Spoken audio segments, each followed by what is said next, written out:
একটি গ্রামে একটি ছোট হাতি ছিল। হাতিটির নাম ছিল হাতি রাজা। সে খুব দুষ্টু। প্রতিদিন সকালে সে একটা ফলের বাগানে যেত এবং বাগানের সব ফল খেয়ে ফেলত।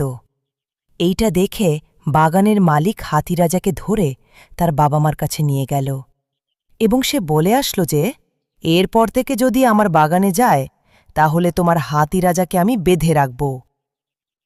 কিন্তু পরের দিন সকালে হাতি রাজা আবার সে বাগানে যায় এবং বাগানের সব ফল খেয়ে ফেলে। পরের দিন সকালে বাগানের মালিক খুব রেগে গেলেন।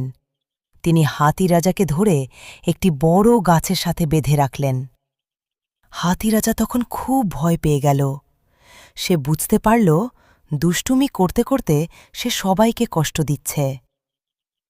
কিছুক্ষণ পরে হাতি রাজার বাবা মা সেখানে এলেন। তারা বাগানের মালিকের কাছে ক্ষমা চাইলেন। হাতি রাজার মা বললেন, আমাদের ছেলে ভুল করেছে, আমরা তাকে ভালোভাবে বুঝিয়ে বলব।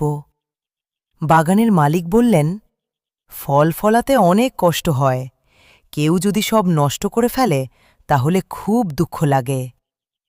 হাতি রাজা লজ্জা পেয়ে মাথা নিচু করে বলল, আমি আর কখনো এমন করব না, আমাকে মাফ করে দিন। তার কথা শুনে বাগানের মালিক তাকে ছেড়ে দিলেন। এরপর থেকে হাতি রাজা প্রতিদিন বাগানে যেত, কিন্তু ফল খেত না, বরং সে গাছের চারপাশ পরিষ্কার করত এবং পানি দিত।